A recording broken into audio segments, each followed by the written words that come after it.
What is up, guys? It is Quinn here with the Fantasy Playmakers, back with another fantasy football video. And today I'm going to be talking about some wide receivers who I think can see elite volume this season. And these are going to be wide receivers who are going outside the first two rounds. So if you're drafting like a first round wide receiver, second round wide receiver, you should already have a pretty good idea that those guys are going to have very high target shares. They're going to see a lot of targets per game because that's why you're drafting them there. But so these are going to be players going in round 3 or later. We have a few players going in round 3, a few wide receivers, and then also you got some guys going round 5, round 6, later in rounds like that. Obviously, volume is very important for fantasy football. At the wide receiver position, if you can get consistent targets per game, 8, 9, 10 targets per game, it gives you a really solid weekly floor because even if you can't get into the end zone, if you're getting 9 targets, 6 receptions for like 60 yards, that's 12 PPR points without getting into the end zone. So you like that consistency, but then also it opens up the opportunity where if you have a season where you really hit a boom in the touchdown department, that's really going to propel you to potentially like a mid to high end wide receiver one season. So I'll be talking about 5 players in this video. While you guys are watching, if you're enjoying the content, do me a huge favor, hit that like button and subscribe to the channel. I'm going to be posting basically fantasy football videos every single day up until the season, and then I'll be doing season-long content as well. So if you want to start seeing these, just subscribe to the channel, starts getting recommended to you, and then you can keep seeing this content. But let's just jump right into the first target monster wide receiver, and that is going to be Keenan Allen. He has basically been a lock for elite volume his entire career. He's a target funnel basically every single season, especially when you look back at the last 5 years. So from 2017 to 2021, these are his target per game numbers. 2017, 9.9. 2018, 8.5. 2019, 9.3. 2020, 10.5. And then 2021, 9.8. Those are very high target per game numbers and also just very, very consistent. We know this Chargers offense is going to be a high volume passing attack. They attempted the 3rd most passes in the NFL last season, just behind the Buccaneers and the Chiefs. And Keenan Allen every year is just an unbelievably safe pick. That volume basically locks him in as like at worst a high-end wide receiver 2, which is pretty crazy security when you actually look at where he is being drafted. I know he's never been a big-time touchdown producer, which has kind of capped his overall ceiling. His career high in touchdowns for a season is 8. He's done that twice, so that's nothing crazy, but we know this is going to be an explosive offense. It's going to be high scoring, and he could always have a boom year in touchdowns, and if he gets into the end zone 10, 12 times, I mean, that could easily propel him into high-end wide receiver 1 territory. And so right now he's being drafted as the wide receiver 12 in early 3rd round pick. I think that is fantastic value for someone who is so safe, but also has that really solid upside on this elite Chargers offense. So I love Keenan Allen at price, and he is going to get a ton of volume. The second wide receiver I think is going to be a target monster is Michael Pittman, and this would be really kind of him taking a leap. This isn't a situation where the last 5 years or something, he's been very consistent like Keenan Allen. For Pittman, we saw him take a massive leap in targets from 2020 to 2021. So his rookie year averaged 4.7 targets per game. Nothing really special there. Kind of underperformed as a rookie, but then that sophomore year jump went from 4.7 to 7.6 targets per game. Now we're looking at something here. That's not insane target numbers, but I think everything, points to an increase in that volume this season. The first reason, he will continue to improve and develop as a player, right? He's only going into his 3rd season. He should still be getting better, and that's going to lead to more targets. The second reason is that he has a pretty solid quarterback upgrade here. Goes from Carson Wentz to Matt Ryan. I really feel like the training wheels are finally going to be taken off of this Colts offense. The Colts coaches, ownership, they've talked about how they couldn't really trust Carson Wentz. They wanted to throw the ball more. They couldn't really do it. They didn't think he was super reliable. So now you have Matt Ryan, proven quarterback, not in his prime, but I still think he can definitely get it done. When you look back to last year, the Colts attempted the 6th fewest pass attempts in the NFL, so they were the bottom tier, not good for wide receivers, obviously. I think heading into 2022, they're going to be much closer to league average. I feel like they're probably going to be like 15, 16, 17, somewhere in that range. And that would mean like an extra 4 or more passes per game. Obviously, that's going to be great for Michael Pittman, more overall opportunities. He doesn't have to take a massive jump in the target share department because the team's going to have more pass attempts as a whole. And then the third reason why I think he takes a jump in volume, there's just zero proven target competition around him. The best wide receivers around him, Alec Pierce, Paris Campbell, they have nothing proven at tight end. So I really would not be surprised if Michael Pittman took a jump, saw like 9.5 targets per game, and ended up finishing as like a mid-tier wide receiver one. I feel like that's totally in the realm of possibility for him. So I really like Michael Pittman here as like a third round pick, just going a little bit after Keenan Allen. Now we're going to be dropping a little bit later on in drafts, talking about Juju Smith-Schuster.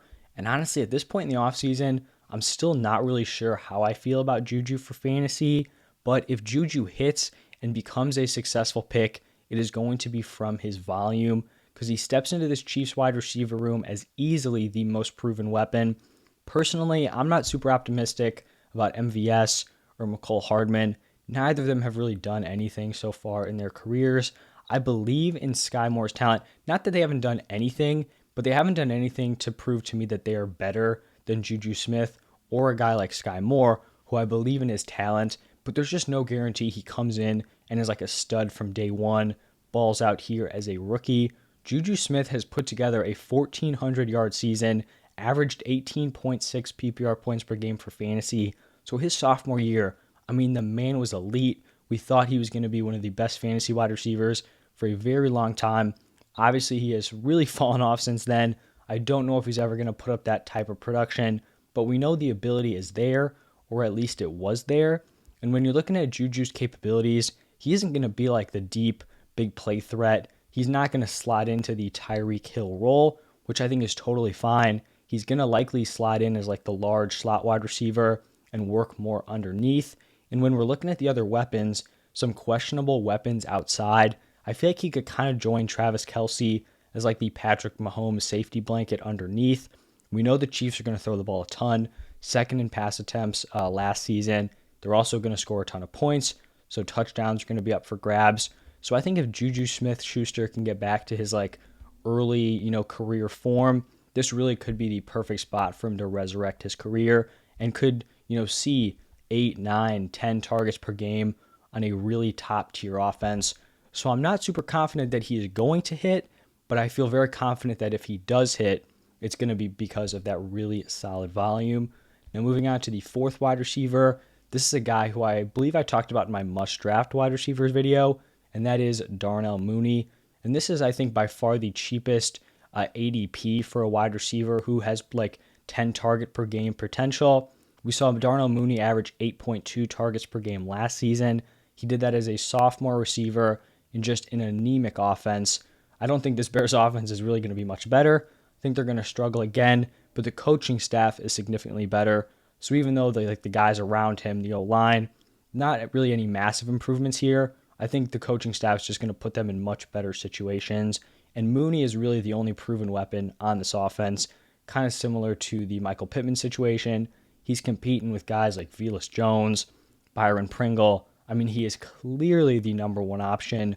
So he's being drafted at wide receiver 30. I don't really see how he underperforms that ADP. And just a little jump, like a little jump in his ability, a little jump in the Bears offense in general, could push him over that 9 target per game threshold.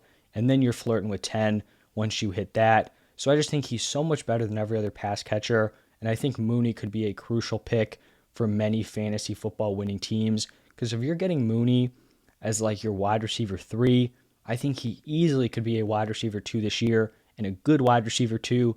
And if he hits that target number, maybe gets a little lucky with the touchdowns. I'm talking like 7, 8 touchdowns because I know this Bears offense is not going to score a lot. They're not going to pass for a ton of touchdowns. But you could be looking at Darnell Mooney as like a high-end wide receiver 2, potential fringe, a wide receiver 1, in my opinion.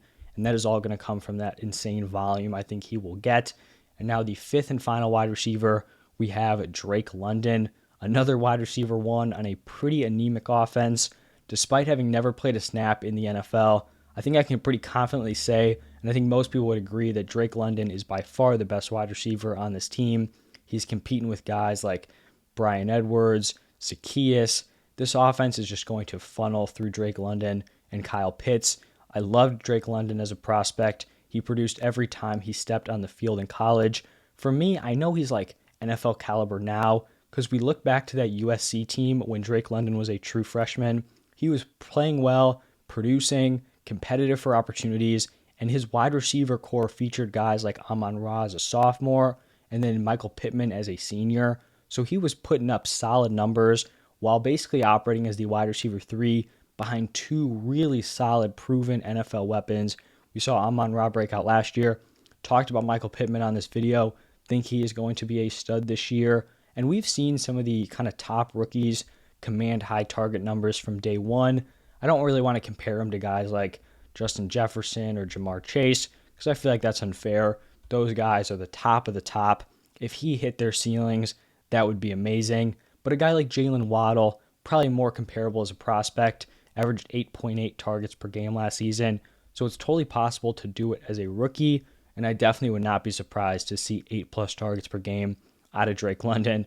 Probably going to see the same thing from Kyle Pitts, and it's going to be the London, Pitts, maybe Cordero Patterson show going on there in Atlanta, and I'm honestly all for it. Let's just see these exciting weapons get the ball, and then, this offense is going to develop over time.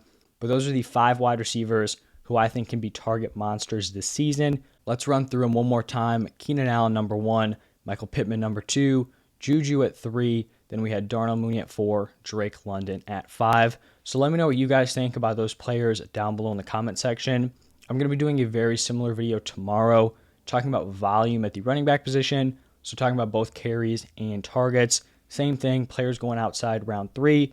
Also important to locate that volume at the running back position. You'll be able to project their weekly floor, also looking at their potential ceiling there. So stay tuned for that. Thank you guys for stopping by. Hit that like button if you enjoyed, and I'll see you in the next one.